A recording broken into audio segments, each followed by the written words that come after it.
Welcome to lesson number 5. We're going to be looking at integral exponents today. So we're going to begin by looking at the negative exponent and completing these patterns below. So I have 10 cubed, which is equal to 1,000, 10 squared, which is equal to 100, and 10 to the power of 1, which is equal to 10. Now, if we use the 0 power law, we know that 10 to the power of 0 is equal to 1. And here at 10 to the negative 1, it shows us that this is equal to 1 over 10, or 1 over 10 to the power of 1. 10 to the negative 2 would then equal 1 over 100, or 1 over 10 squared. And 10 to the negative 3 would equal 1 over 1,000, or 1 over 10 cubed. And we're going to do the same thing with this example here. 3 cubed is equal to 27, 3 squared is 9, 3 to the power of 1 is 3, 3 to the power of 0 is 1, 3 to the negative 1 would be equal to 1 over 3, or 1 over 3 to the power of 1. 3 squared would be equal to 1 over 9, or 1 over 3 squared, and 3 to the negative 3 would be equal to 1 over 27, or 1 over 3 cubed. And using the same rule of thumb, we're going to look at this a. So a to the power of 0 would be 1. However, a to the negative 1 would be 1 over a. A to the negative 2 would be 1 over a squared, and a to the negative 3 would be equal to 1 over a cubed. So whenever we have a negative exponent, that doesn't mean that the value is negative. All this is telling us to do is to take the integral of it, put it under 1, and make the sign positive. So 10 to the negative 7, using positive exponents, would be 1 over 10 to the positive 7. 3 to the negative 5 would be 1 over 3 to the positive 5. And a to the negative n would be equal to 1 over a to the positive n.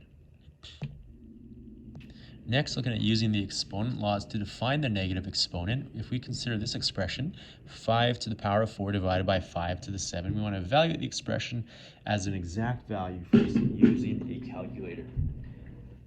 So if I were to plug this into my calculator, 5 to the power of 4 divided by 5 to the power of 7, we get 0.008. As an exact value, that would be 1 over 125. 1 over 125. Now complete the following to evaluate the expression.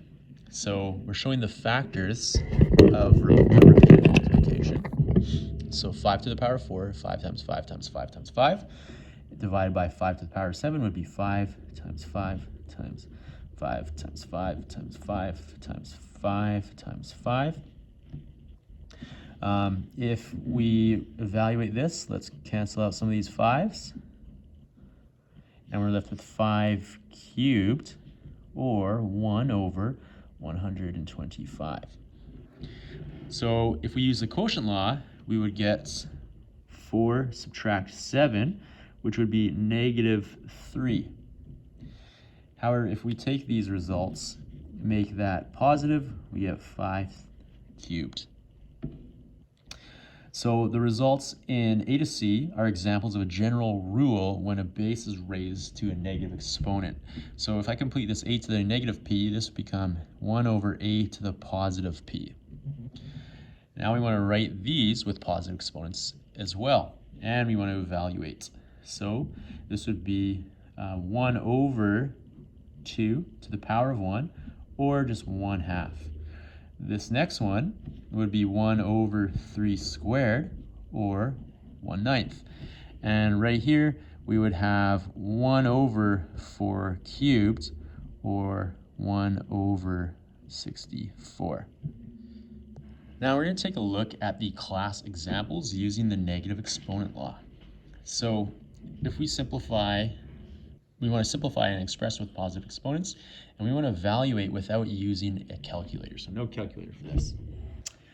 First of all, using our exponent laws, we'll be using the product law here. So this means that we're going to need to add our exponents. So 4 to the power of 5 plus negative 3 is going to be 4 to the power of 2, which is equal to 16. Next, we have the product law again. This is going to be 3 to the power of 2 plus negative 5, or 3 to the power of negative 3, which is 1 over 3 cubed, which would be 1 over 27. Now we have a negative exponent on the bottom, and in this case, we're going to have to bring it up top. And so in order to make this a positive exponent, this is going to become 2 to the power of positive 5, which is equal to 32. Now we have 6 to the negative 7 divided by 6 to the negative 5, which would be 6 to the negative 7 subtract negative 5. And this is going to become 6 to the negative 2, or 1 over 36. And last, we're going to have to use the power of a power law, which is going to become 2 to the negative 3, or 1 over 2 cubed, which is going to be equal to 1 over 8. Now we want to identify the following as true or false. So in this problem here, I want to subtract a negative 1 using this power law. So 8 to the power of 3 subtract negative 1 needs to equal 8 to the power of 4, which it does because we have that double negative there. So 8 to the power of 4 does equal 8 to the power of 4. So this is true. However, with this next one, we can't simplify anymore, so this is false. Because we have different bases, we can't simply divide the 8 and the 4 and subtract our exponents. So that is false. However, with this next one, this is just a representation of the negative exponent law, and so this is true. Now we want to explain why 2p to the negative 3 is not equal to 1 over 2p cubed. Now, the reason this is not equal is because the 2 is not an integral. It's only the p that's the integral.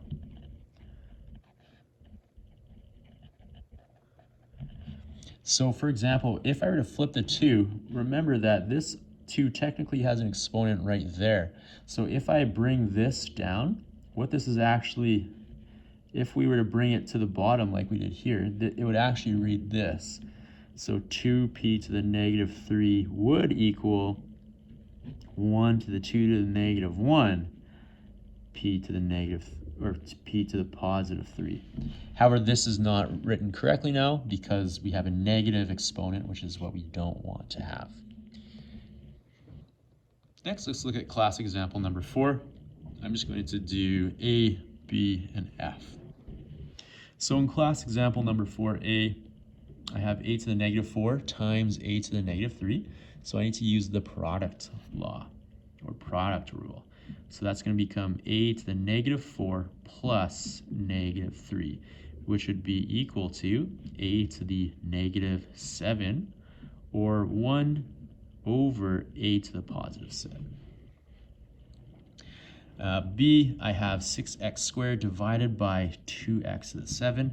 One thing that might make this easier when you're looking at this is if you just rewrite it like this, and this will help you just line up the values you want to divide. So 6 divided by 2 is 3, and 2 minus 7, x to the power of 2 minus 7, would be 3x to the negative 5.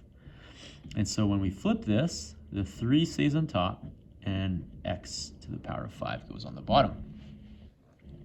And last, I'll do F. 5p to the power of negative 2 divided by 5q to the power of 4. So the first thing we want to do is distribute this negative 2 into both the 5 and the p.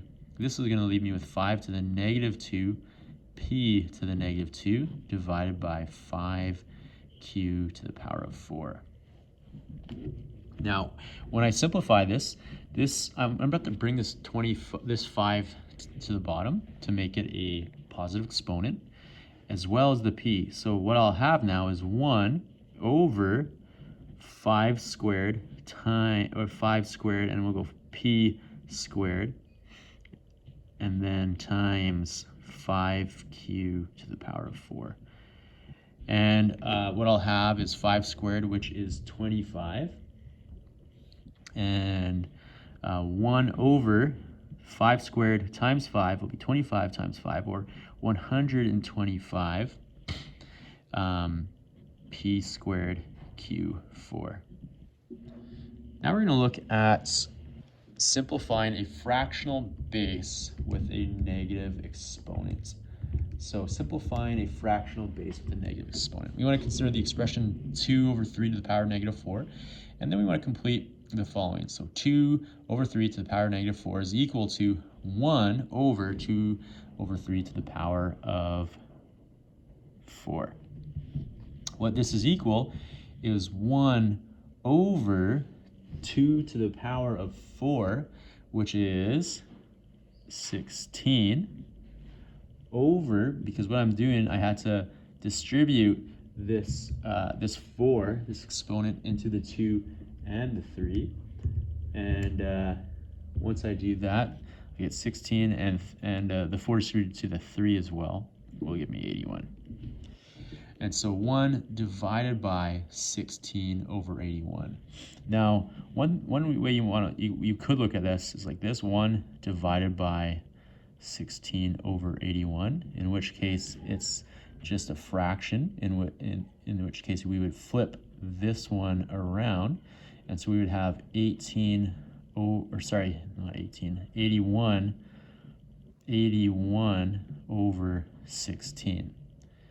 So 81 over 16. And we could leave it like that. However, we could also simplify this to like 5.0625 with a decimal answer. Next, we're going to evaluate 3 squared to the power of 4. And if we evaluate 3 squared to the power of 4, we're going to get that same answer of 5.0625, or 81 over 16. And so now we want to classify the following statements as true or false. So 2 over 3 to the power of negative 4 is equal to 3 squared over 4. Well, this is true.